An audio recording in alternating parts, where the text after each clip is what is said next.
Bonjour, mais c'est le guide MPP qui prend la parole ce samedi.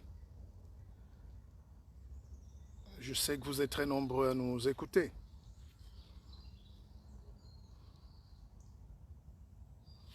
Alors, aujourd'hui c'est samedi, je vais ouvrir un débat qui va porter sur vous, sur nous. Vous savez, je suis le guide MPP, je suis quelqu'un qui montre la voie. Hein. MPP, ça veut dire le roi, et le guide, c'est celui qui montre la voie. Donc, je prends sur moi de sacrifier des millions de vues pour un petit nombre pour qu'on passe les messages. Je suis conférencier et à travers le monde, j'essaye de créer une école de discipline, de former. Peut-être ça va donner des idées aux gens. Hein. Ça va faire pousser des ailes à certains. Et ce n'est pas souvent ceux qui créent l'initiative qui récoltent. Donc je ne suis pas un récolteur. Je ne suis pas un profiteur.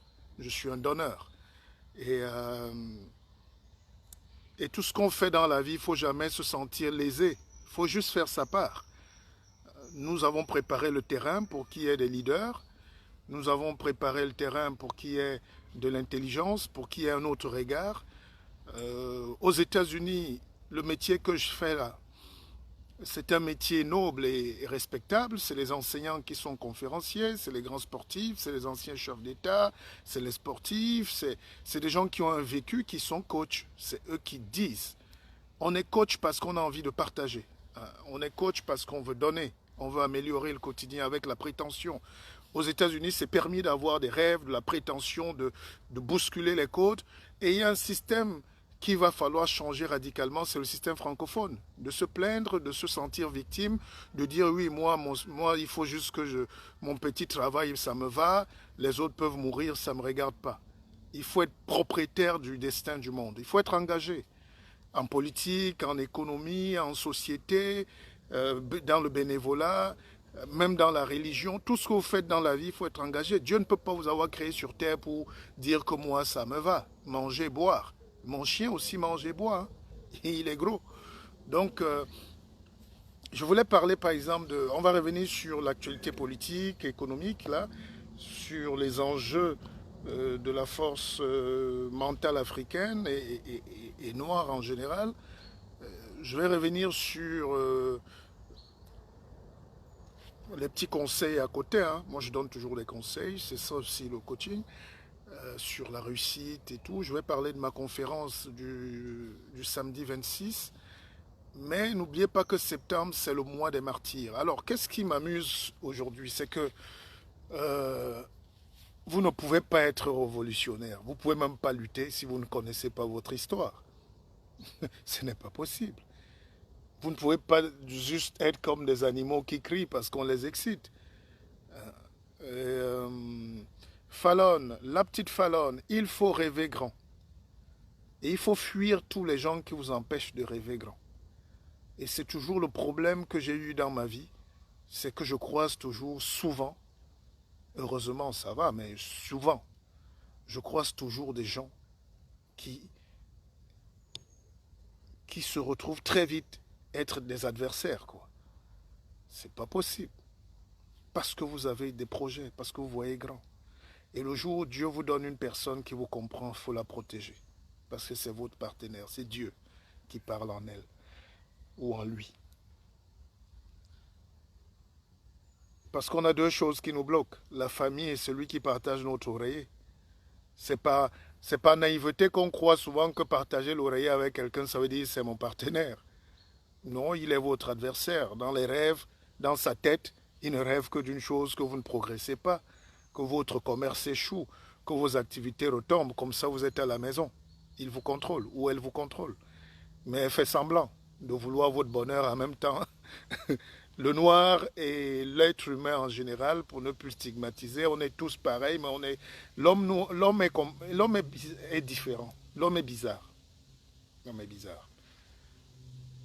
Alors donc, je voulais parler de la semaine des martyrs. Mirabel Sergent, bonjour. Je ne sais pas où tu étais passé, Mirabel. Il ne faut pas fuir le pépé. Mais c'est vous qui me faites vivre. C'est votre présence qui me donne la force. Alors, toi, je ne t'ai pas vu depuis combien de mois? 3 mois là. C'est pas possible. Et quand je fais une semaine sans faire de direct, vous me faites de très grands messages.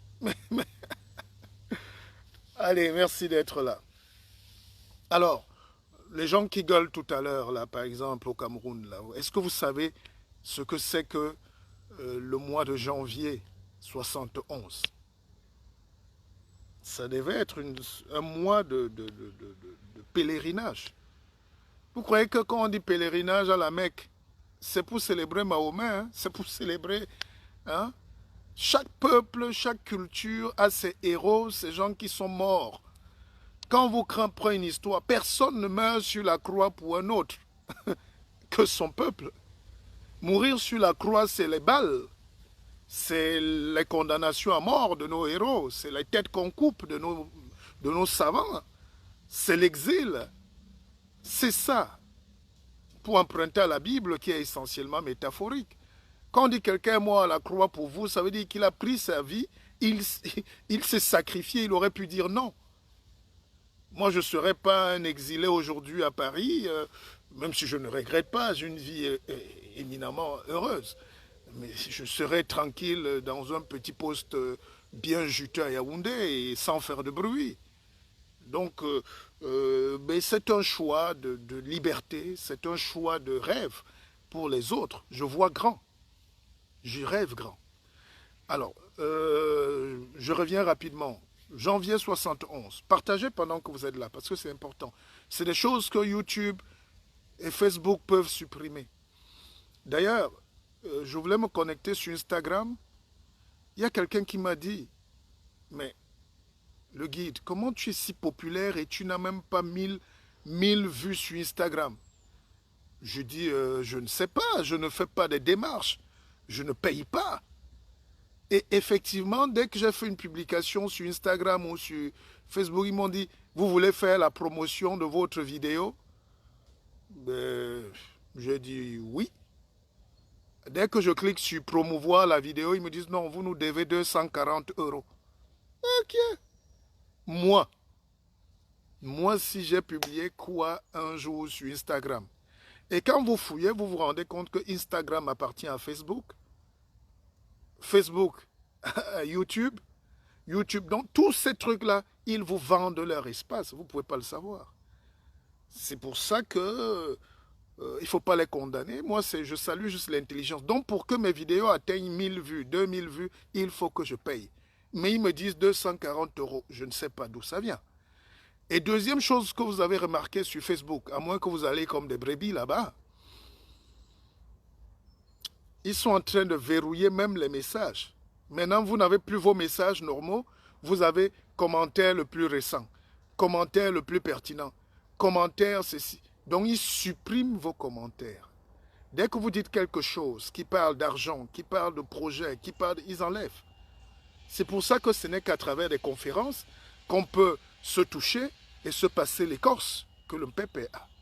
Avant que je ne disparaisse, prenez un bout d'écorce de pygmée que mes arrière-grands-parents m'ont laissé. Mais ce n'est pas sur Facebook, parce qu'ils ont des logiciels aujourd'hui qui enlèvent tout ce qu'on peut dire de bon. Combien de fois on a fait des vidéos ici et ça a disparu? Tout ce qui touche à la haute intelligence. Je voulais vous parler par exemple tout à l'heure de la nanométratechnique et la nanophototechnique. C'est les trucs que les Noirs ne touchent pas. Or, c'est l'avenir du monde. C'est-à-dire qu'ils sont en train de développer des capsules qui peuvent aller à 60 km/h. Non, 60 km par seconde. C'est-à-dire 20% de la vitesse de la lumière. Je ne sais même pas si vous vous rendez compte. C'est-à-dire 20% au-dessus de la vitesse de la lumière. Et si on n'a pas nos télévisions, si on n'a pas nos médias où on s'assoit, où on débat, où on appelle nos chercheurs, nos scientifiques, nos politiques, on ne va jamais avancer. Le débat, c'est le tribalisme, coupons tel village, devenons ceci, nous les écans, nous les fédérations des Bamileke, nous les Sawa. Mais les autres sont en train de penser capsule. 60 km par seconde. C'est-à-dire, tu fais D'ailleurs, Douala-Paris, c'est 6000 km. 6000. Et on fait ça en 5 heures. Parfois, on ralentit 6 heures, mais c'est 5 heures. Donc, si on fait 6000 km en 5 heures, donc c'est 1000 km heure, c'est l'avion. Maintenant, on vous dit 60 km par seconde. Donc, ça veut dire que les gars ne travaillent même plus sur la planète. Ils veulent aller conquérir des choses terribles. La Terre ne sera qu'une notion demain. Tu peux acheter ta maison sur la Lune. Les gens sont en train d'acheter leur maison sur la Lune, leur parcelle de terre. C'est pour ça que j'ai de la peine à rester avec mes frères. On dit il est vantard. Oh, il est ceci. J'écoute tout. Chez nous, tu n'as pas le droit de réfléchir. Il faut boire le vin de palme ou la castelle comme tout le monde. Il faut te raser la moustache comme tout le monde. Il n'y a que le président qui doit la garder. Alors, janvier 71, il y a 2 événements qui doivent toucher tous les Camerounais et les Africains. Même si vous ne m'aimez pas, je ne demande pas ça. J'ai déjà l'amour. Écrivez. Prenez une note. Parce que c'est ça qui va jouer sur tout ce qui se passe aujourd'hui. Si vous ne comprenez pas d'où vous venez, vous n'irez jamais loin. Même s'il me faut un siècle pour vous expliquer ça. Janvier 71, Oumyobé est déjà mort, évidemment, pardon, je parlais de Wandier. Wandier, Ernest, est condamné à mort. Et il doit être fusillé à Bafoussam. Et le monde entier s'indigne. Mais comment on va tuer tous les héros? On est à mort des gens qui se battent pour la liberté. On a déjà tué tout le monde. Les Oumyobé sont morts, les Mwamié, tous nos héros, on a coupé la tête. Parfois par la complicité de leurs propres frères. À Ezeka, hein, vous savez, ce qui s'est passé à la forêt de Boumiébel là-bas. C'est toujours le frère qui... Hein, dans la tradition pure Bassa, il y a toujours un frère qui vient tout dénigrer l'autre s'il ne peut pas le tuer. Et puis les autres ont été tués comme ça. Hein. Alors, Wandier qui est un leader charismatique, qui a du talent, qui a de la force, il parle tellement fort que les Blancs tremblent. On dit à Yidjo, il faut le tuer. Et Yidjo le condamne, on veut l'exécuter. Alors, le monde entier est choqué, sauf en France. L'opinion internationale dit, mais vous ne pouvez pas tuer tous les leaders africains. Il n'a rien fait, ce type.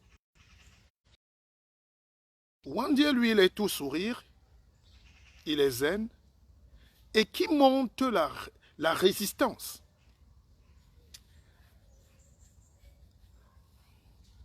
C'est Alexandre Bidi Biawala, Mongobeti, un écan. Comme on dirait aujourd'hui, un écan qui vient défendre un Bamileke.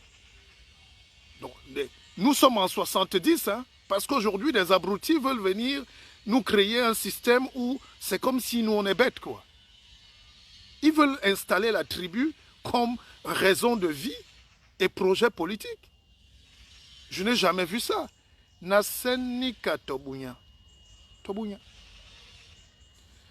Alors, qu'est-ce qui se passe? On essaie de bousculer l'opinion, de dire à Yidjo, ne tue pas ces gens. On intervient auprès de la France s'en fout. Et puis il y a le journal célèbre qui s'appelle Le Monde diplomatique à l'époque. Enfin, Le Monde. Le journal Le Monde qui est tenu par Beuve-Marie. Et le journal Le Monde en France, parce que c'est quand même l'un des plus grands journaux, ils ne peuvent pas rester insensibles qu'on tue un leader, l'un des plus grands leaders africains, et que la France cautionne. Et le journal Le Monde envoie donc un reporter à Yaoundé, à Bafoussam, pour essayer de faire le papier. Mais dès qu'il atterrit à l'aéroport, hein, là où il y a maintenant la base militaire, dès qu'il atterrit à Yaoundé, bim, le gouvernement lui tend une grosse mallette. On parle à l'époque de 50 millions, qui peuvent représenter un demi-milliard aujourd'hui. le journaliste, au lieu d'aller faire le reportage à Bafoussam et de défendre Wandié, ce petit Français-là se met, il reste là en Vorada, il écrit des papiers, il dit non, le régime a joué très bien, vraiment, vraiment Wandié c'est des maquisards. Lui vient changer la mission qu'on lui avait donnée de faire. Et Mongo Betty est à Paris, un jeune docteur, il est brillant, enseignant. Il passe dans les émissions de pivot. D'ailleurs, il est passé une fois, on l'a dit, on l'a suspendu, que non, un noir qui connecte trop comme ça est dangereux. Tu ne viens plus. Alors, Mongo Betty est indigné que, mais comment un type comme ça revient écrire des choses sur le Cameroun alors qu'on l'a envoyé libérer, parler de la liberté. C'est là où Mongo Betty sort sa plume, dans sa chambre à Rouen. Il écrit en une soirée un livre que j'invite tous les Camerounais à avoir. Et tous les Africains, tous les Antillais, tous les gens épris de liberté. C'est même bas sur le Cameroun. Je l'ai là. J'ai ce livre. Même bas sur le Cameroun, Mongo Betty s'est enfermé de 14 h à 5 h du matin. Et c'est un livre qui fait jusqu'à présent couler les larmes. C'est un livre qui devrait être, comme Ville Cruelle, au patrimoine camerounais et africain de l'universalité. Dans toutes les universités, dans tous les lycées et collèges, ça devait être nos Bibles. Chaque Africain doit marcher, ou plus précisément, comme vous aimez les pays maintenant, alors que nous ne sommes qu'une nation, l'Afrique, vous devez marcher avec des classiques comme Membas sur le Cameroun. Celui qui va lire Membas sur le Cameroun, ou qui veut lire Membas sur le Cameroun, se débrouille comme il peut. Ceux qui veulent me contacter, me contactent. Mais quand vous avez lu ce livre, vous n'avez même plus besoin d'écouter la CRTV ou je ne sais pas quel média. Vous comprenez exactement dans quoi nous nous sommes engagés. Alors, Membas sur le Cameroun, c'est une histoire terrible. Et quand Mongo Betty finit ce livre, sans corriger, hein, parce que c'était un homme qui avait 5 cerveaux, aujourd'hui, nous, on est un peu là, on dit, on veut montrer qu'on connaît. Mais les Mongo Betty, c'est des gars qui te récitaient un livre, ils lisaient un livre en 2 heures et ils le récitaient, ils le synthétisaient, ils faisaient une analyse. C'est-à-dire, c'est des gars, c'est des gens qui... C'est le monde, c'est incroyable. C'est incroyable. Que ni à Ebolova, ni à Mbalmayo, ni à Yaoundé, ni à Evodoula, ni à Sangmelima, qui n'est même pas une statue. Et des gens qui parlent de liberté. Et qui parlent de fierté de leur tribu, ne saluent pas leurs héros. C'est incroyable. Alors, quand Mongo Betty finit d'écrire ce livre, il cherche les maisons d'édition. Personne ne veut éditer le livre. Il fait partout, on ferme les portes. Même à l'université, même il est interdit d'entrer. Et c'est comme ça qu'il tombe sur un ami qui s'appelle Mas Perrault, à Paris, qui est éditeur, et qui dit, moi j'accepte, je vais éditer ce livre. Je prends les risques. À peine il a voulu éditer, là on est venu bombarder, on a dynamité sa maison d'édition. Mais finalement, le livre finit quand même par sortir. Et ce livre-là,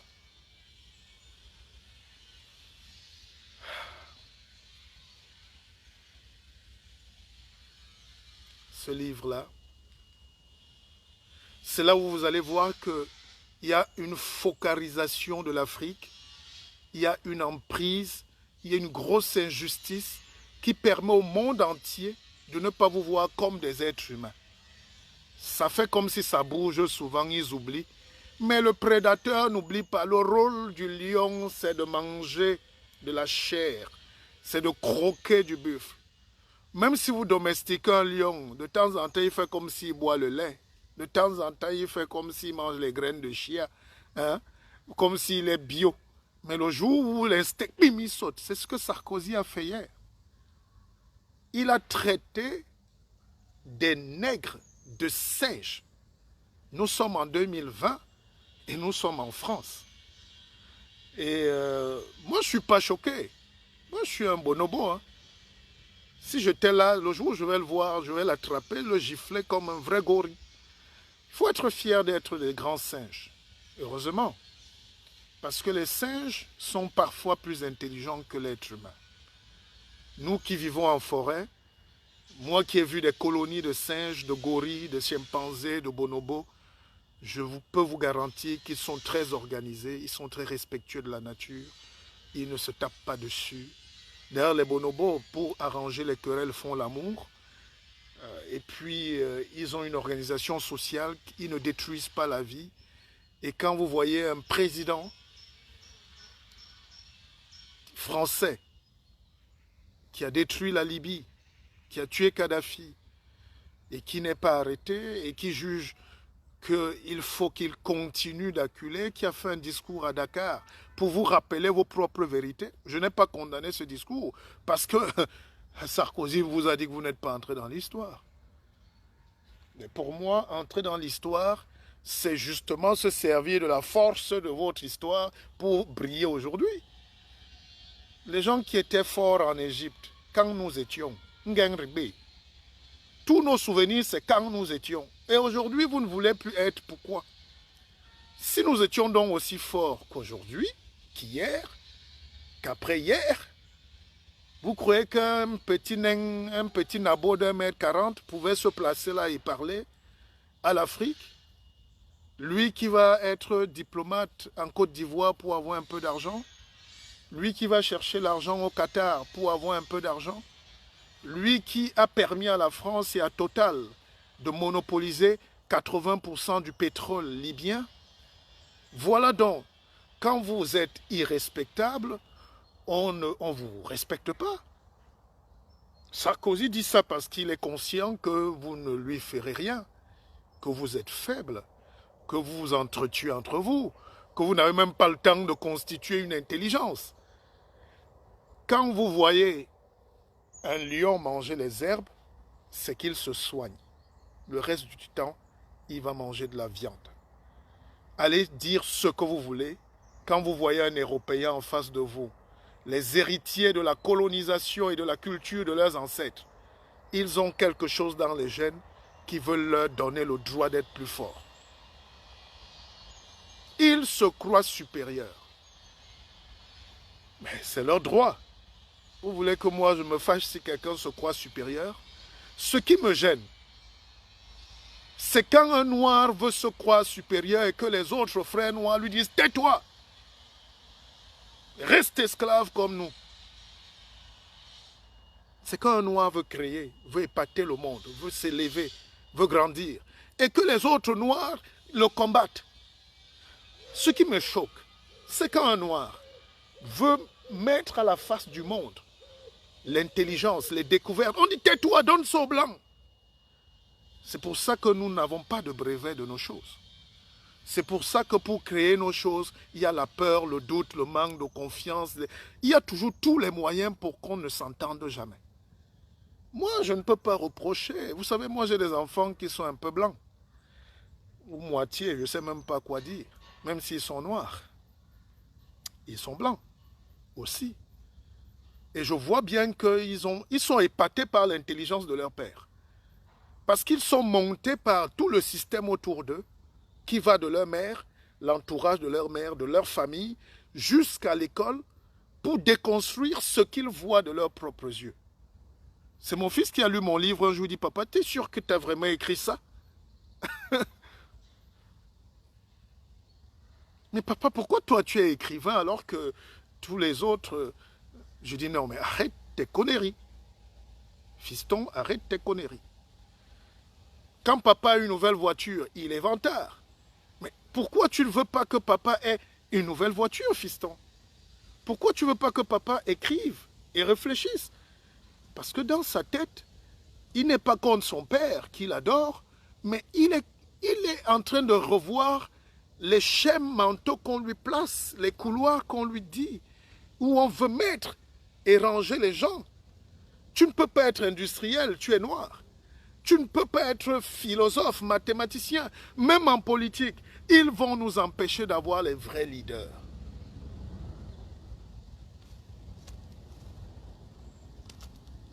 Même en politique, il est impossible dans des pays comme le Cameroun d'avoir des vrais leaders aujourd'hui. Il y a des dessins animés qui sont là pour animer la galerie. Ils n'ont pas une vision proactive du monde. Ils sont coupés dans leur bulle du village et villageoise et sauvages et ils jouent les savants de Yaoundé et nous avons besoin plutôt de réfléchir à quelle est notre vraie place dans le monde. Est-ce qu'on va toujours vivre du cacao, de la forêt et de tout ça? Est-ce qu'il n'est pas temps de basculer sur les nouvelles énergies, sur la nouvelle économie, sur l'immatérialité de l'intelligence? Israël est le pays le plus riche du monde parce que le plus sécurisé et le plus fort. En Israël, il n'y a pas de champ. Quand il y a un champ de tomates ou de blé, c'est pour leur propre pain. Israël, vous savez ce qu'ils vendent? Même pas les armes. Israël vend le cloud, c'est-à-dire un logiciel numérique dont le vent. Israël vous vend les systèmes de sécurité anti-aérienne qu'on ne voit pas. L'intelligence aujourd'hui, ce n'est pas sur les billes de bois que les grumiers portent et vont déposer au port de Kribi dans mon village ou au port de Douala dans mon autre village. Je vous rappelle que Kribi, Douala, c'est à peine 1 heure, hein, quand vous êtes par voie maritime, comme nos grands-parents roulaient. L'intelligence de demain, ce n'est pas comme moi, je travaille toute la journée à cultiver mon mimbongmi manibé et puis quelqu'un lui vient m'acheter ça. L'intelligence aujourd'hui et demain, c'est de mettre un dictateur quelque part et de lui faire croire qu'il va mourir bientôt, donc je lui vends ma sécurité. Et je n'amène pas les Israéliens. J'amène 2 bonhommes israéliens là, ou 2 petits tintins qui jouent les parrains. Ils viennent former une bande de négros musclés et qui commencent à croire qu'ils sont musclés donc forts. Et ils commencent à travailler pour défendre une dictature, alors qu'en réalité, tout l'argent et le salaire sont virés aux États-Unis. Ça s'appelle de l'intelligence stratégico-militaire. C'est vous qui vous défendez vous-même. Et vous vous défendez contre vous-même. Pour rien. Vous perdez le temps, vous perdez votre argent, vous perdez l'énergie, vous perdez l'intelligence, pendant que vous, les autres réfléchissent. Le gars dit juste qu'il s'appelle le colonel tel. Hein? Ou actuellement, il y a un général à Yaoundé qui est multimilliardaire. Un général retraité israélien qui gère un corps qu'on appelle élite, mais que 2 petits gars voyous à Bamenda peuvent tenir pendant 4 ans. Donc, c'est des réflexions qui peuvent nous amener aujourd'hui à nous dire, mais qui va diriger ce pays-là? Qui va diriger mon pays? Comment on va faire pour résister? Quand on a la forêt, on ne la coupe plus. Vous vendez les billes de bois, pourquoi? Ça enrichit combien de fils de généraux? Ça enrichit combien de fils de présidents? Ça enrichit qui? Et tout cet argent, ils le prennent, ils le mettent à l'île Maurice. Pendant d'ailleurs que j'étais à l'île Maurice, il y a quelques mois, en mars dernier, février, n'oubliez pas que je suis très introduit dans tous les systèmes bancaires.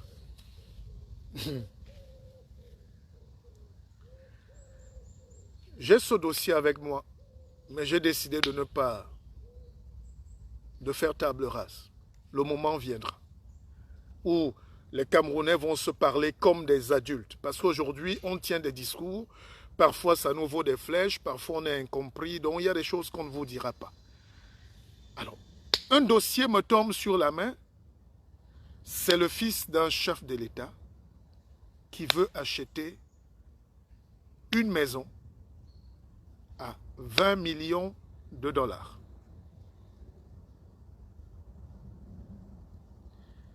Le dossier est quasiment bouclé parce que les fonds sont frais, liquides. Le gars veut payer cash. Il faut savoir que l'île Maurice est un paradis fiscal. Et les gars se disent non, mais c'est pas possible. Les Blancs essayent de mettre l'œil là-dessus. On dit non, mais comment l'argent peut être frais et viré comme ça facilement?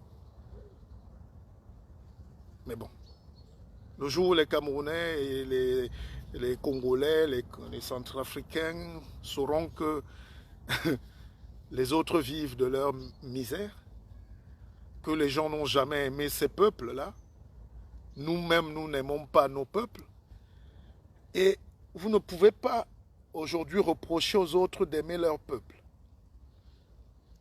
Quoi qu'on dise, ma présence ici en Europe, c'est une présence d'étude. Je viens voir ce que j'ai souvent su. Je viens comprendre les secrets de la propulsion de l'intelligence, comment on bâtit une nation. Quand vous voyez un monsieur comme Sarkozy venir là, c'est pour ça que je n'ai pas mis 2 minutes à lui répondre. Il n'est pas fou, c'est un chef de l'État. Si on l'insulte, ça veut dire qu'on va insulter 80 millions de Français qui, même de manière hypocrite, le supportent. Parce qu'aucun Français, bon, il y a quelques Français qui font semblant d'être humanistes, de gauche, bobo, mais dès que tu leur dis, attention, demain Paris ne va plus être balayé par des Sénégalais et Maliens, ils disent, oh non, non, non, on a besoin d'eux.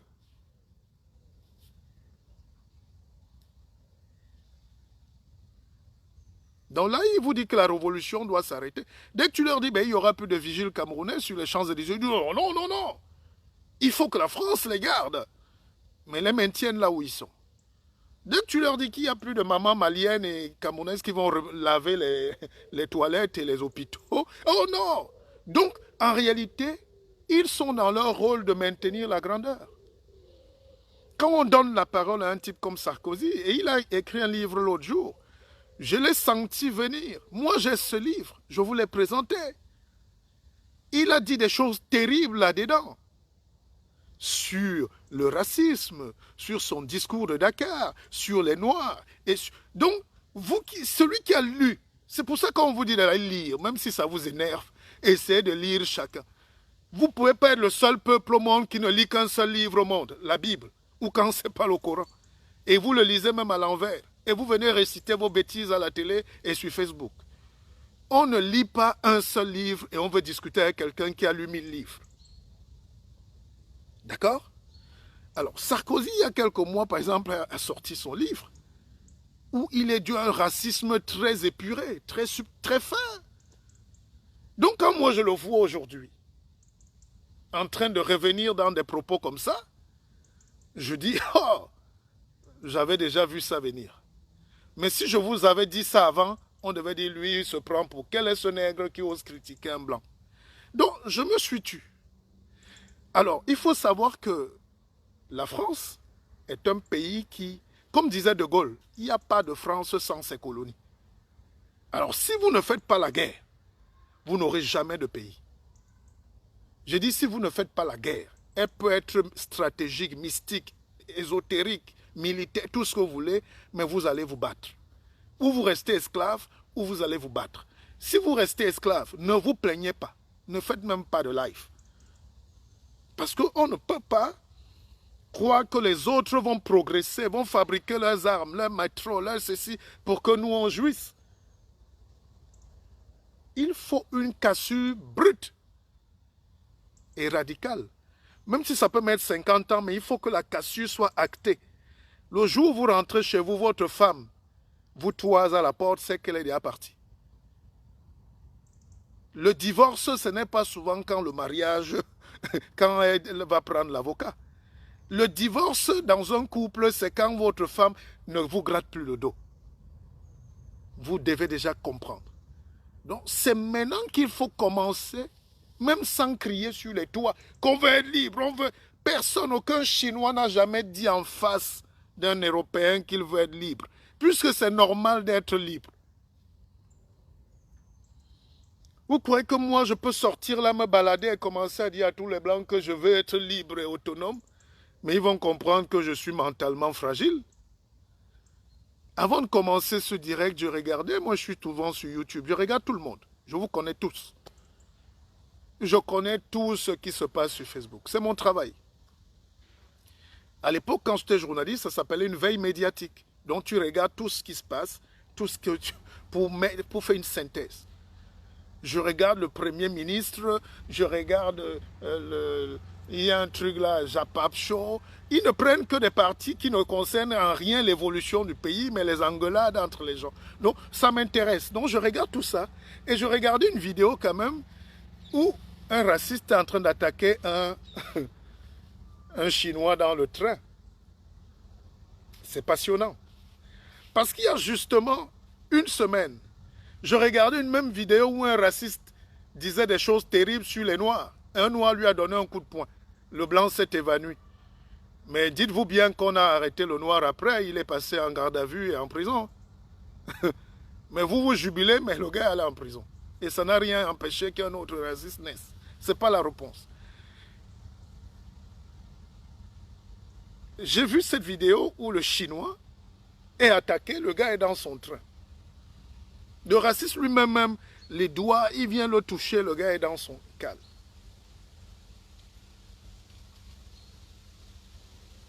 Mais quand le gars a voulu mettre la main sur lui, le Chinois l'a bloqué. Et les gens sont intervenus. Et le Chinois était tellement calme mais fort. Il lui a juste dit, if you touch me. Mais il s'est passé au moins 30 minutes de calme et de maîtrise. Et il faut qu'on soit pas épidermique. Soyez moins émotifs, les frères et sœurs. Je n'ai pas dit de tout accepter, mais soyez moins émotifs.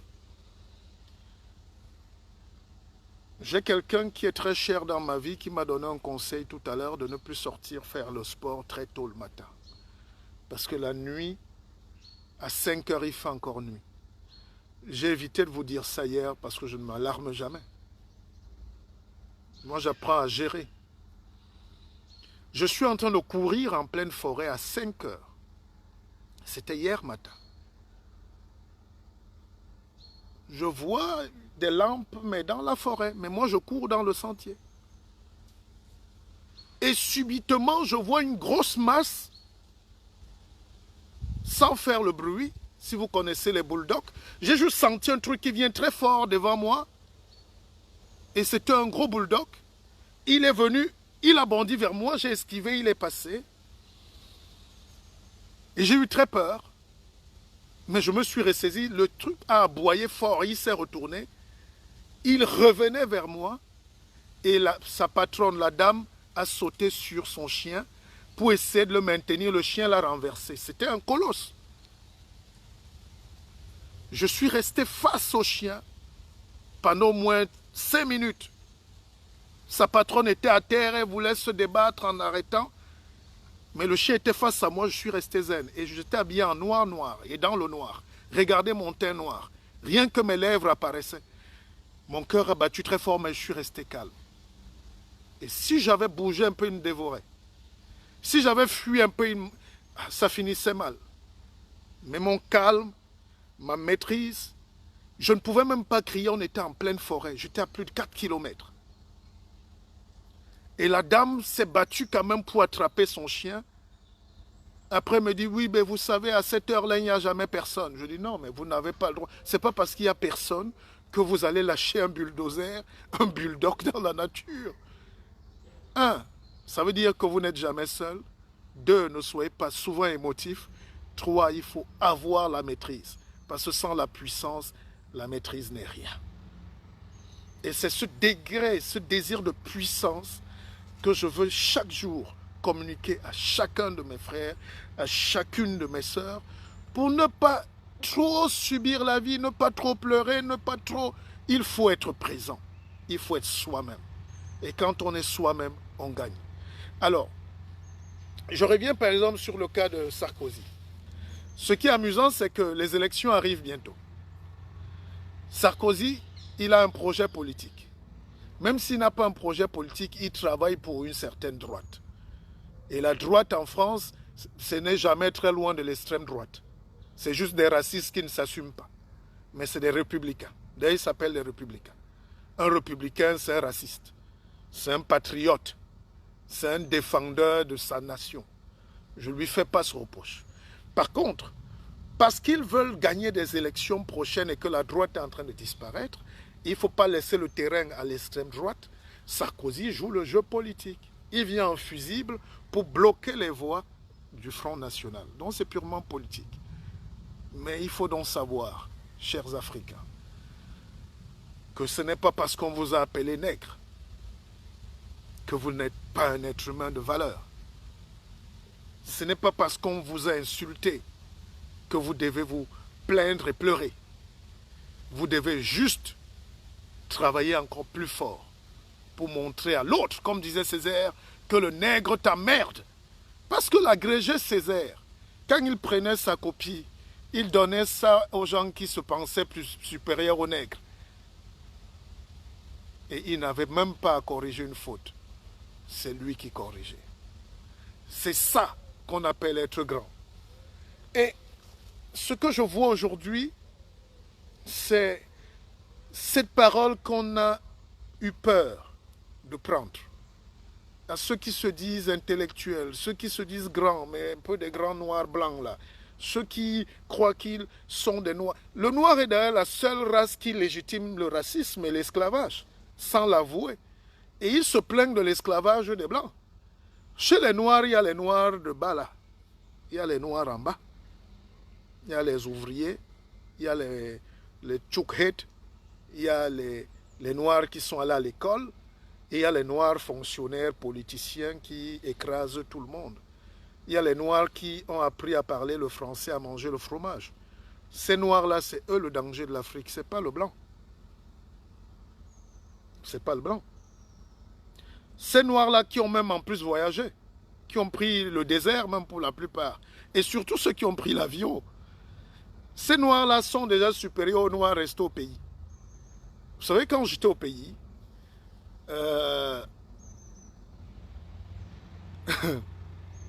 le simple fait d'être resté au Cameroun, certains qui revenaient me trouver croyaient qu'ils sont supérieurs à moi. Ils avaient quelque chose d'avoir pris l'avion. Et je suis bien placé pour comprendre ce sentiment qu'on fait. Et c'est pareil, ceux qui sont arrivés ici avant vous ou avant nous, personne n'est arrivé avant moi ici. Ceux qui sont arrivés avant en Europe ont l'impression qu'ils sont supérieurs à ceux qui viennent d'arriver. Juste parce qu'ils ont fait les démarches à la préfecture avant les autres. Au lieu de les aider à s'intégrer, ils deviennent des obstacles. Ces gens-là peuvent voter Marine Le Pen. Les Noirs qui ont le plus duré ici sont racistes des Noirs. Ils estiment que les autres n'ont pas le droit à la carte vitale. J'ai une amie qui m'a dit un jour, mais tu te rends compte, tout le monde a la carte vitale en France. La carte vitale, c'est l'appareil là pour se soigner. Elle était choquée. Elle-même, elle avait un cancer, mais elle était choquée que les autres puissent avoir aussi la même carte qu'elle. Donc, et tant qu'on n'a pas réglé ces problèmes, je vous dis, hein, même en France, la société est stratifiée. Hein. Les bourgeois, les aristocrates, ils ne mangent pas au McDo. Mais dans les fondements de leur république, ils ont accepté qu'il y ait ce partage. C'est-à-dire même donner à distance. L'impôt sur la fortune, ils payent. Les milliardaires que vous voyez ici payent. Pour que même la pauvre maman sénégalaise franco qui a 10 enfants mange. Ils payent. De gré ou de force, c'est ça le rôle de l'État. Tu payes pour que tout le monde participe. Alors, nous, on n'arrive pas à créer les conditions d'un État. On n'arrive pas à créer quelque chose qui va nous unir. On crée plutôt des choses qui nous séparent, qui nous perdent le temps. Et c'est cette perte de temps qu'on appelle l'idiotie, parce que les autres travaillent. Nous perdons le temps. On m'envoie des vidéos des Limbilobe, des ceci, on m'envoie des gens qui sont des patrons de l'intelligence aujourd'hui. Dans le pays de Moumié, quoi, de docteur Moumié. Dans le pays d'Abel et Yinga. Donc, regardez le niveau où on est en train d'aller. Et on attend que ces gens-là réfléchissent sur l'avenir du Cameroun ou de leur village. C'est-à-dire, on est parti du Cameroun des érudits, pas des diplômés forcément, mais des érudits, des gens qui avaient des projets de nation, des gens qui avaient des rêves d'un pays, aux gens qui ont des rêves de leur village qu'ils ne connaissent même pas, où ils ne vivront jamais, puisqu'ils sont immigrés et exilés pour la plupart.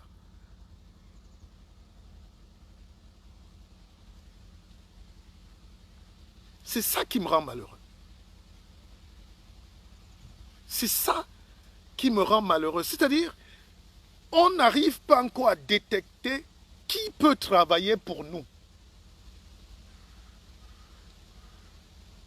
Le nègre n'arrive pas encore à choisir dans son cœur où il veut mettre son argent, où il veut mettre sa vie, où il veut mettre son cœur, où il veut mettre ses idées. C'est pour ça que chez nous, il n'y a pas d'idéologie. On est révolutionnaire ou avec toi quand tu insultes l'autre camp. Et demain, on n'est plus avec toi parce que tu n'as plus insulté l'autre camp. Et on ne sait pas qui est de gauche, qui est de droite. On ne sait pas qui défend des valeurs, qui défend le racisme, qui défend le tribalisme. Tout est mélangé. Et dans ce brouhaha-là, les gens qui doivent parler ne sont plus écoutés. Et toute l'Afrique progresse vers le bas. Le nivellement vers le bas. Le révolutionnaire est celui qui est vers le bas. C'est-à-dire, tout doit aller vers le bas. La présidence, tout est là-bas vers le bas. On danse, les fesses bougent tellement dans nos palais. Quand vous faites un tour à Yaoundé du mois, à l'époque où le palais était encore le palais, quand Jean-Irène Bien était là, c'était discipliné. Mais depuis là, les fesses bougent tellement là-bas, on boit tellement, on fait tellement de Congo-ça, on ne gère plus la République. Et vous ne pouvez pas avoir des projets pour un pays si vous restez dans la médiocrité. L'école de la discipline, l'école de la force, du talent. Tant que nous n'arrivons pas à faire de nous-mêmes un réservoir de talent, nous n'allons jamais nous développer. Les Européens savaient qu'en partant, ils ont mis la bombe à retardement. La petitesse, l'opportunisme, le tribalisme. Toutes ces choses-là qui nous vous empêchent. Chaque fois que quelqu'un me parle encore de tribalisme, je le bloque d'abord. Non seulement je le bloque, mais je m'arrange à ce qu'il ne soit plus jamais sur mon chemin. Il n'y a aucune justification. Je ne les condamne pas. Je comprends qu'ils n'ont rien reçu dans la tête. Je ne les condamne pas. Je sais aussi qu'ils n'ont pas eu la culture du choix. C'est ça qui me fait mal. C'est-à-dire, vous mettez, je prends souvent cet exemple, vous mettez 10 petits blancs ici, là, autour de la table. Vous mettez 10 petits blancs, là.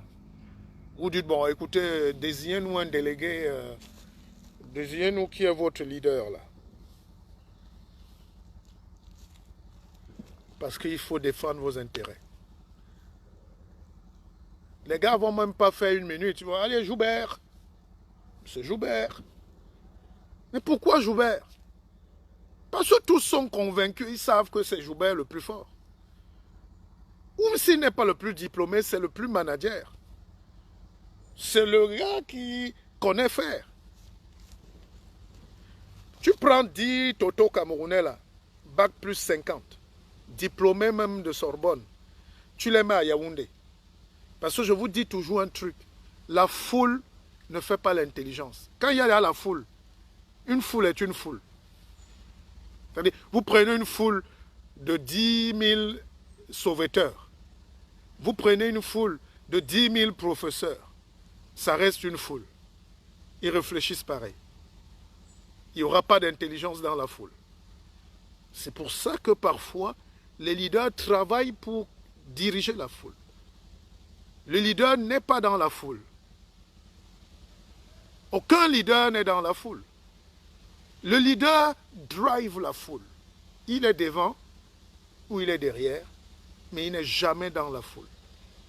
Ça n'existe pas. Alors, vous prenez donc une bande de Saracolais comme ça, ou bien de Yabassiens, hein, Jordan, de Jésus. Vous prenez une bande de noirs là, vous les mettez là. Vous dites choisissez le leader qui va défendre vos intérêts à l'ONU. Vous allez trouver 10 cadavres. Vous allez trouver 10 cadavres. Et c'est ça qu'on appelle la maturité. C'est ça la magie de la vie. Choisir celui qui peut faire. D'où le mot délégué. C'est pour ça que nos chefs d'État ne sont pas les meilleurs à ce poste. Nos ministres ne sont pas les meilleurs à ce poste. C'est des imposteurs. Les trois quarts, il y a quelques-uns qui peuvent bosser bien là, mais les trois quarts sont dans la foule et c'est des imposteurs et qui drivent tous les autres. Et nous ne sommes plus à l'ère où quelqu'un va venir vendre son titre comme un paravent de l'intelligence. Il n'y a pas de titre qui vaille. Quand tu es professeur en France, tu es Didier Raoult, on te voit. On voit ton laboratoire, on voit tes expériences, on te voit. Quand tu es intelligent ici, on te voit. Et c'est ce leadership-là qui est en train de partir. Parce que moi, je reste convaincu. Vous n'êtes pas obligé d'être d'accord avec moi.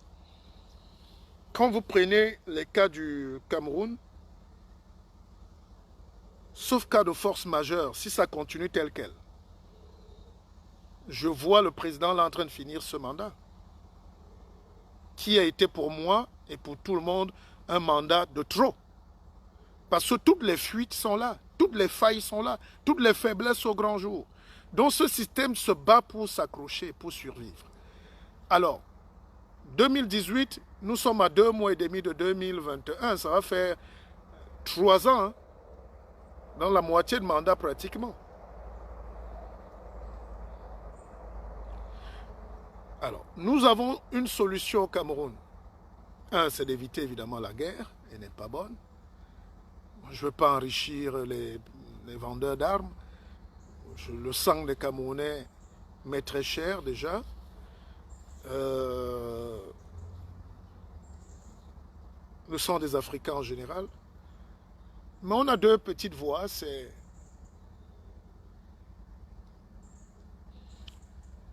de ne même pas laisser aussi qui est... Enfin, je ne sais pas. Oui, ce système qui est médiocre, c'est mon système. Il est médiocre. Ou qui ne peut pas.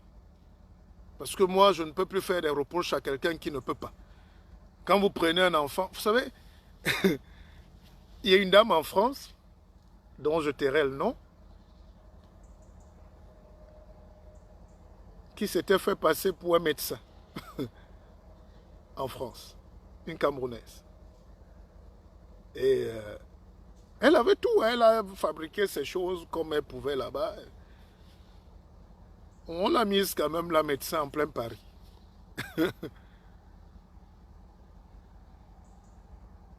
Erreur sur erreur. Mais elle a tenu. Donc, après, quand on l'a attrapée, elle dit, mais elle ne peut même pas être soignante. Qu'est-ce que vous attendiez d'elle en tant que médecin? Même si ses diplômes étaient vrais.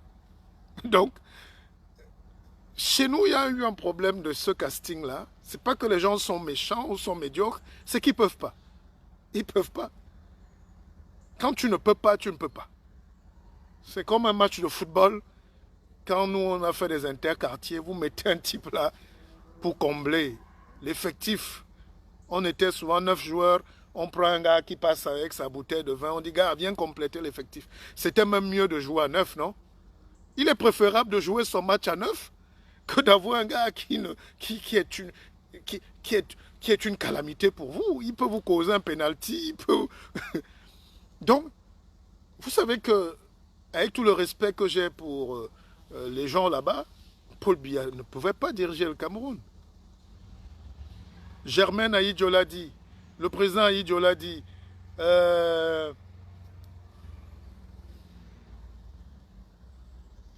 Derlin Zinzou l'a dit, le Béninois, les bureaux français l'ont dit, tout le monde l'a dit. Donc, vous ne pouvez pas aujourd'hui faire le reproche à quelqu'un qui ne pouvait pas. Il est très intelligent. Il a appris des choses. Il est venu ici apprendre à écraser du nègre. Il est venu ici apprendre à dompter, à se protéger, à jongler, à lire, c'est-à-dire être machiavélique et machiavélien. D'accord? Il y a une différence, je vous expliquerai plus tard. Et la plupart de nos dirigeants africains, c'est des gens qu'on a mis là pour être machiavéliens, en plus d'être machiavéliques. Ce ne sont pas des gens qui ont une vision d'un rêve. Ils n'ont jamais rêvé grand. Ils n'ont jamais rêvé de leur pays. On leur a dit, Elf vient s'installer chez vous, ou Total, pour protéger le pétrole et prendre votre part. On vous ouvre des comptes, vous garantissez que notre pétrole rentre. C'est des missions de transitaires. Donc, le vrai chef de l'État du Cameroun va venir dans les prochains jours. Et ce chef de l'État, c'est à vous de lui dire ce que vous voulez et ce que vous attendez de lui. C'est à vous d'être exigeant. Mais c'est quand même incroyable. Comment vous pouvez voir un type? Et c'est pour ça que celui qui vit par la cachotterie, c'est quelqu'un qui a des choses vraiment à cacher. C'est pour ça que le président Biya a mystifié les Camerounais. C'est-à-dire, il a créé un mythe autour de lui. Personne ne le connaît. Les gens ont peur. Les gens tremblent encore à Yaoundé, même à Paris. Les gens tremblent, comme si... Pourtant, c'est un être humain. J'allais dire même, c'est un simple humain.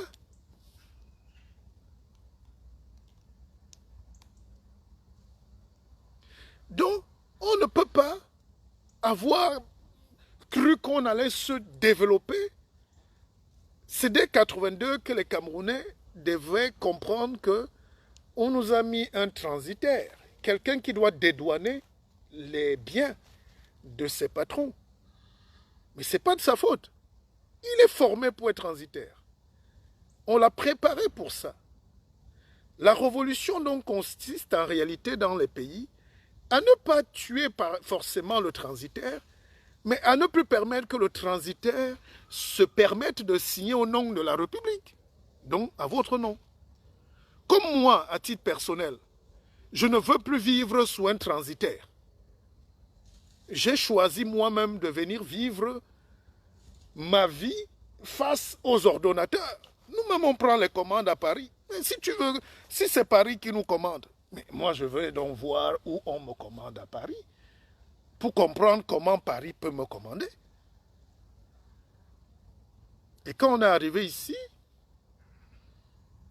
on a vu que Paris, il ne nous commande même pas. C'est nous-mêmes qui allons demander à Paris de venir nous commander. C'est pour ça qu'il y a un réflexe très dangereux chez le nègre. Des gens au pays sont fiers d'être des... Et c'est mon petit frère, mon ami Francis Peter qui disait, c'est nous les francophones surtout, hein, on est très fiers d'être dominés. On est très contents. L'Afrique francophone est très fière d'être... d'avoir un patron blanc. C'est juste amazing, it's amazing. C'est une mentalité qu'on ne peut pas enlever aujourd'hui. Et ce qu'on reproche à Biya, on le fait nous-mêmes.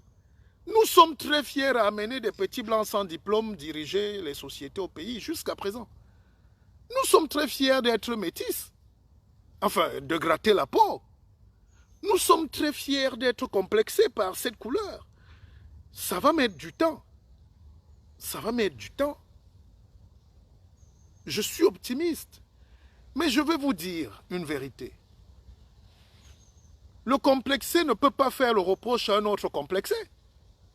Puisqu'on a la même maladie. Biya est un vrai métis, complexé. Et il a exécuté à la lettre le chemin du complexé. Il faut donc l'avènement d'une république décomplexée. Des gens qui peuvent s'enrichir partout dans le monde, créer leurs entreprises partout dans le monde, être premiers partout sans avoir peur, sans avoir honte, d'être premier, d'être fort, d'être excellent. Excellent.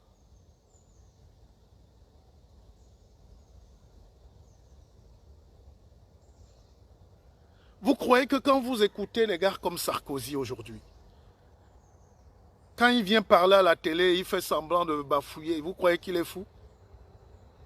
Ils ont leurs 10 petits nègres d'Agatha Christie en Afrique. C'est à toi de ne plus réfléchir comme un nègre. Et c'est pour ça que si on laisse seul le système de Yaoundé préparer par exemple l'alternance, ils vont donner, qu'est-ce qu'ils font à Yaoundé? Ils sont en train de coacher une élite qu'eux-mêmes sont en train de former, donc 2 fois plus complexée. Les bipolaires sont bicomplexés. Alors, si Biya est un transitaire, vous admettez donc que s'il laisse le pouvoir à quelqu'un, ça sera un commissionnaire transitaire, du transitaire. Un commissionnaire agréé en transit. Est-ce que vous comprenez? C'est là où c'est très subtil et c'est très délicat. Comment faire sans en vouloir à nos papas qui sont... Nous tous qui sommes là, on a des gens dans le gouvernement. Nous tous. On a un frère qui est sous-préfet ou au ministère. Nous tous. Et même, c'est même par rapport à ça que parfois j'ai évité. J'ai juste sauvé ma liberté. Mais je n'ai pas porté des jugements de valeur sur leur parcours. On a beaucoup de frères qui sont transitaires. Tous les opposants ont un frère dans le gouvernement. Alors, le système est compliqué en ce moment parce que ces gens-là sont en train de créer des dirigeants pour les remplacer. Et il faut qu'ils soient 2 fois plus bêtes, 2 fois plus faibles, 2 fois plus idiots. Si l'expression est pas très forte. Je vous prends un exemple.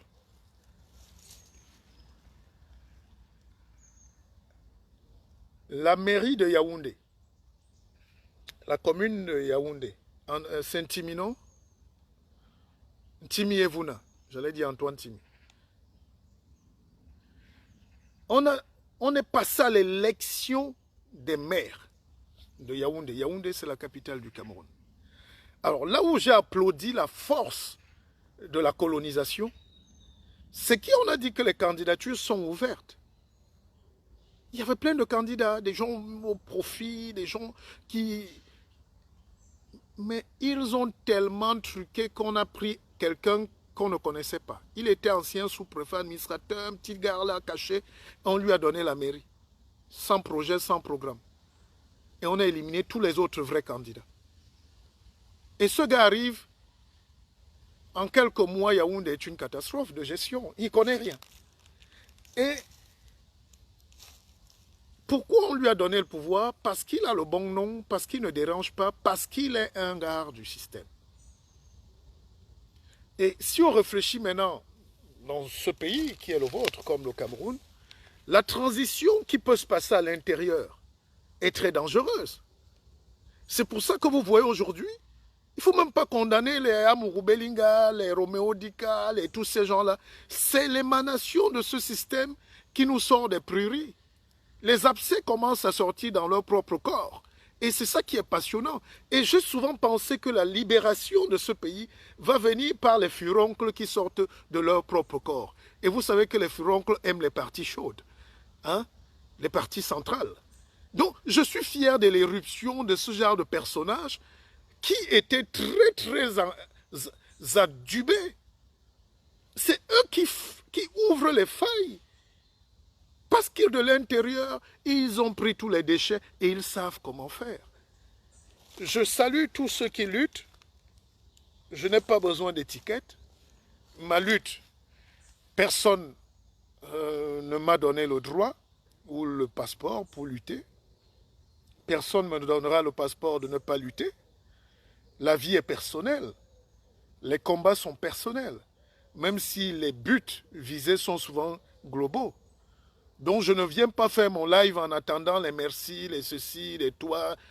Le destin, c'est le destin.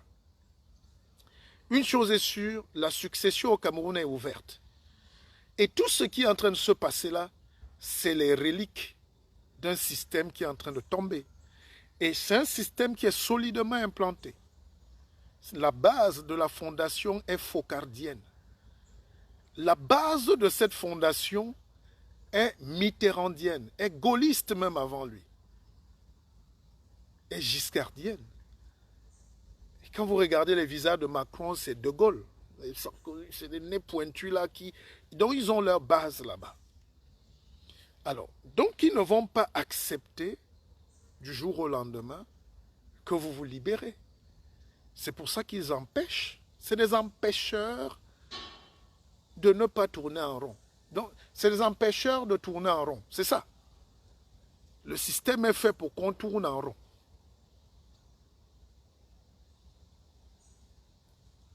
Ouais, ils nous empêchent, ils nous encouragent à tourner en rond. Voilà. Or, nous devons nous-mêmes catapulter une dynamique. Tous les peuples qui se sont mis face à l'oppresseur et qui ont pris leur destin, c'est des peuples qui ont changé la face du monde. Le Japon, la Chine, l'Inde, la Russie, même le Brésil qui est une création européenne a dit non. Même l'Allemagne, même les Amériques qui sont une création de l'Angleterre, aujourd'hui sont colonisateurs de l'Angleterre, économiquement parlant, même militairement. Donc, la colonie n'est pas une arme pour dire qu'on a échoué tout le temps. On ne peut pas se cacher derrière la colonisation pour ne pas se prendre en charge.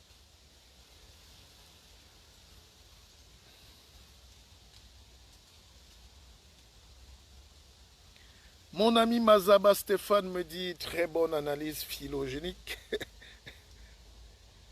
Si vous n'avez pas le leadership qu'il faut, si vous n'avez pas la capacité de comprendre ce qu'il faut mettre dans l'intelligence pour casser les codes de la servitude mondiale, nous serons esclaves pour 1000 ans.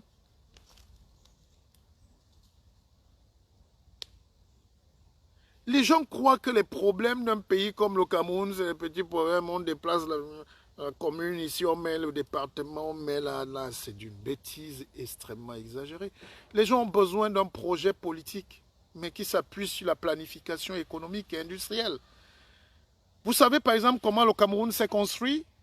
À vous ces jeunes sans mémoire là qui écoutez là. Quand on créait par exemple la Socapal Mambongo, beaucoup de Camerounais ne savent même pas où se trouve Mbongo.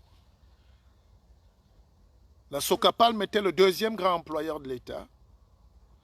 On partait chercher des travailleurs à Yaoundé et Vodula, ça, des musclés garetons. On en allait les jeter à Dizangue. Quand on créait Evekam, on allait porter les tout pourris au nord, les mousgoum. On les portait, on venait les jeter à Niété, à Kribi.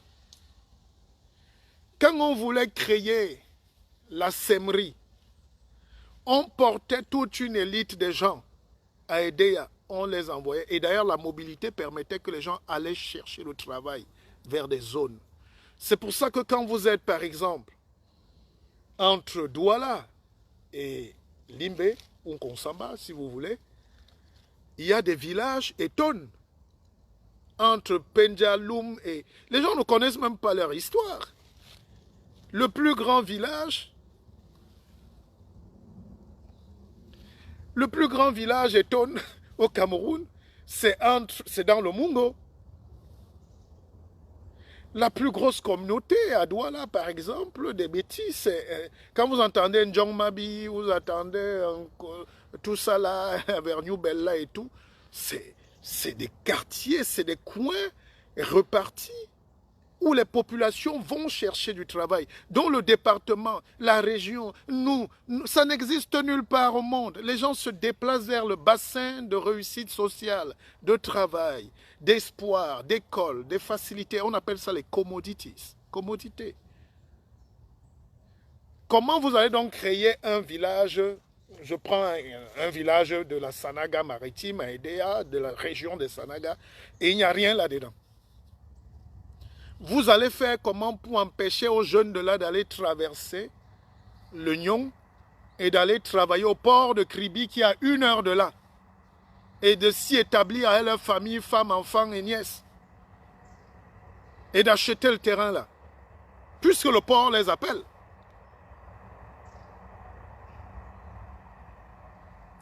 C'est pour ça qu'il y a des sujets qu'on ne peut pas aborder sur Facebook. L'avenir d'un pays, c'est la planification. Ma calcul, ma plan. On planifie. On crée des régions en fonction de cette planification, les potentialités. Là-bas, il y a le coton, ici, il y a le fer, il y a le blé. On installe nos usines et on laisse les gens venir par pôle de compétences. Et j'ai même vu quelqu'un me citer la France comme s'il la connaissait.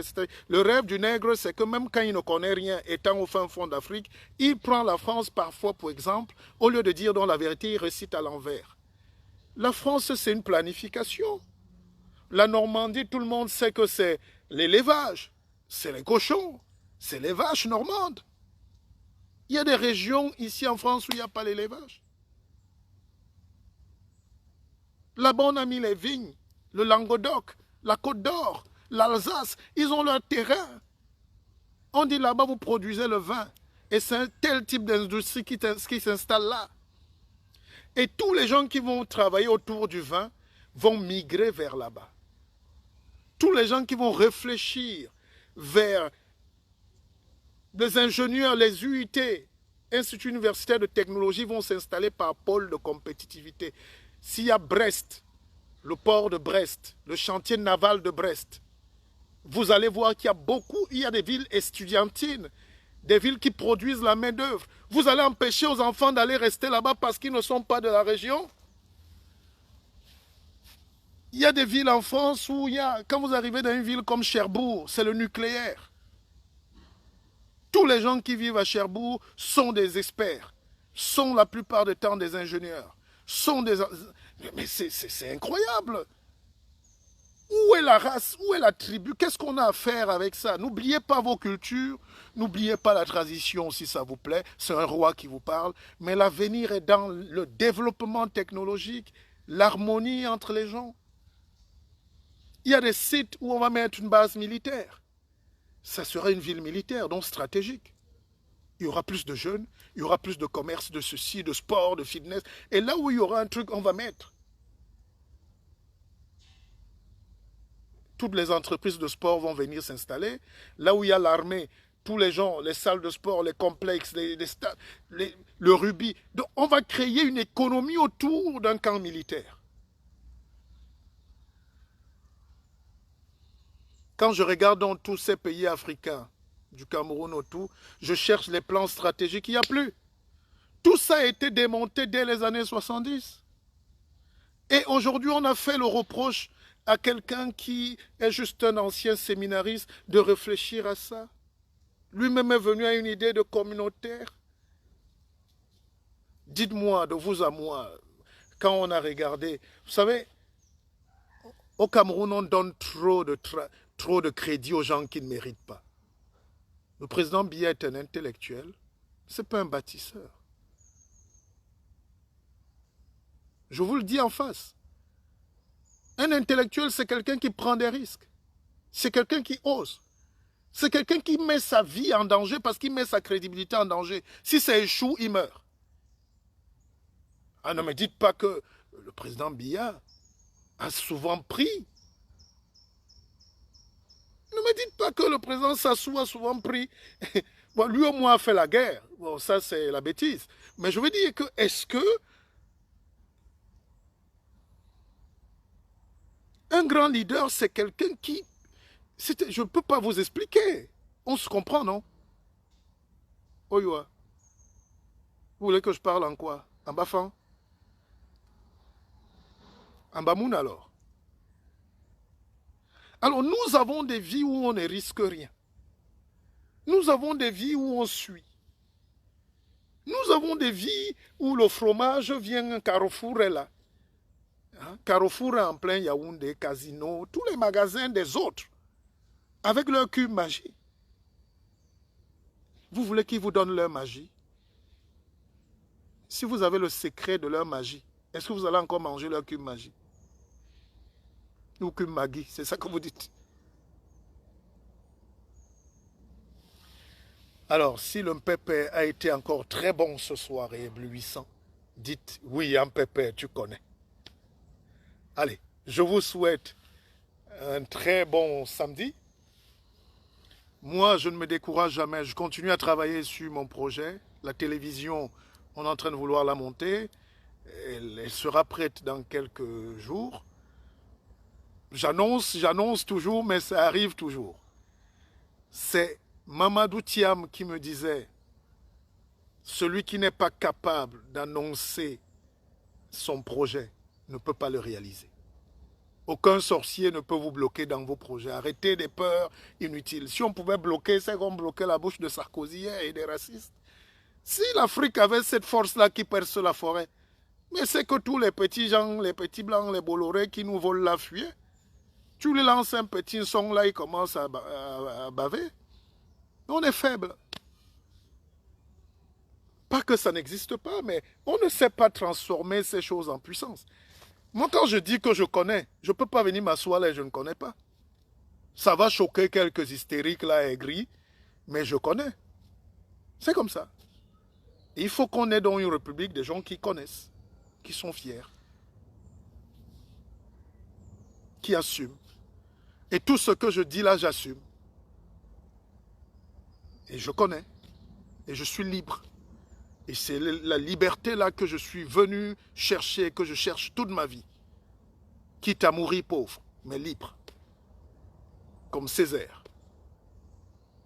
Comme Castro. Comme Mandela.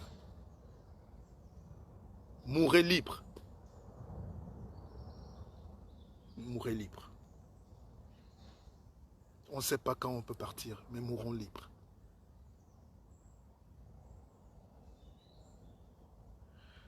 Mes chers frères, je sais la peine qu'il y a à suivre un direct aussi ennuyeux. Merci d'avoir été si nombreux. On se retrouve peut-être demain pour une autre petite messe. Mourez libre. Ivre de liberté.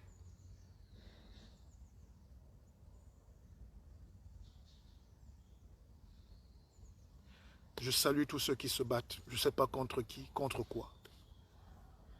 Je ne sais pas. J'ai arrêté de me battre, je ne sais plus. Je veux me battre là-bas, je trouve mon frère. Je veux me battre là-bas, je trouve ma... Je veux me battre, je dis, je ne lutte plus. Par contre, je reste libre. J'ai une grosse conférence le samedi 26 au Fouquet. Ne me reprochez pas d'être au Fouquet. C'est là où je me sens bien. On va encore me donner la place de Sarkozy, la table. Et la dernière fois, j'ai voulu refuser. On me dit, c'est la table. Je ne savais pas qu'il allait faire. Je ne savais pas que c'est comme ça qu'il allait faire.